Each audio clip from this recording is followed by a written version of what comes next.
like I got a call from a reporter at the Wall Street Journal, and we were talking about the market, all the New Yorkers were coming here, California was coming here, and this and that, everybody wanted to be in Florida, as we all remember.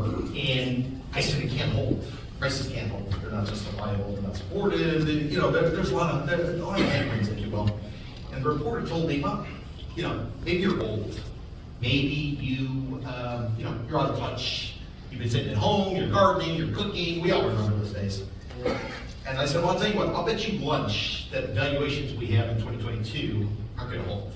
So we bet lunch. Fast forward to today, where we are. So that's kind of the general premise. I'm going to read you something. It's the only thing I'm going to read, and then I'm going to go off the cuff. I'm going to speak very quickly. I used to be on the corporate board of directors for the Miami Association of Realtors. The woman who runs it called Teresa Kinney. What she would tell the audience is, listen fast. Because I'm just going to go. If I slow down, I'll get disrupted. It'll be like congestion on 75 or 95 or anything like that. So let me just read you this, and then we will get going.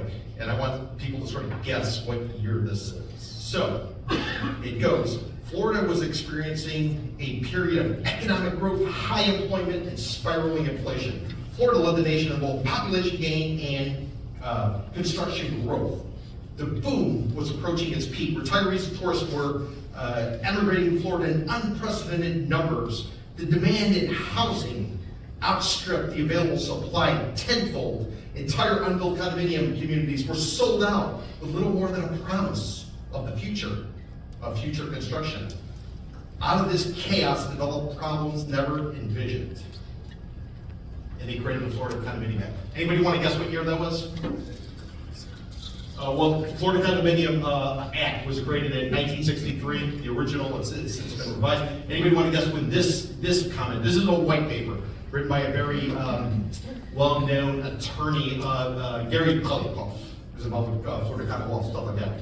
1991, but all of that was going on in 1963 when they created the Florida Condominium Act. So going back to the Wall Street Journal reporter, it's different this time.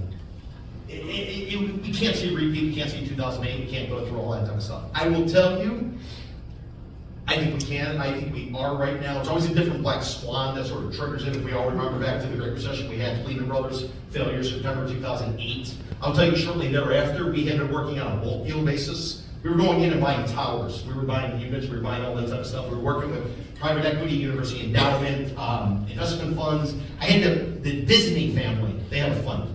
They were chasing after stuff. That's the type of money that was chasing after this product. Just to give you perspective, and then I'll go into my presentation. Back then, replacement cost was somewhere in the ballpark of 300 to 400 a foot. We're talking vertical, probably 50-story towers, call them 300, 400 units a shot. We were buying stuff at 125 a foot. Just to give you context, banks were taking haircuts. The deal was to try to get the deal done before the Fed shut it down.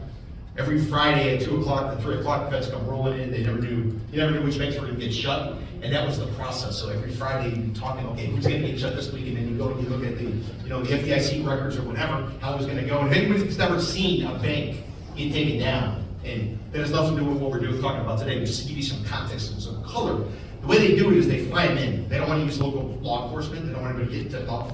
So they fly them in, they stay at a designated hotel or two. About 2 o'clock, 3 o'clock, they all come rolling in. They swarm a building. Everybody's got to stay where they are. They take their IDs, blah, blah, blah, blah, blah. They take control of it. They put, like tarps. They put it over the sign. Monday morning, you open up, they're brand new. Ready to rock and roll, everything is protected. So that was back in the day. Every Friday, it was like boom, boom, boom, boom, boom. Why was that good? All kinds of distressed properties, all kinds of loan portfolios, all kinds of stuff. So that's where we were. We're going to go through that this time? Probably not. Much like Brad was saying, I don't necessarily see that happening. But I think there's a variance. I think there's a nuance to what's going to happen. So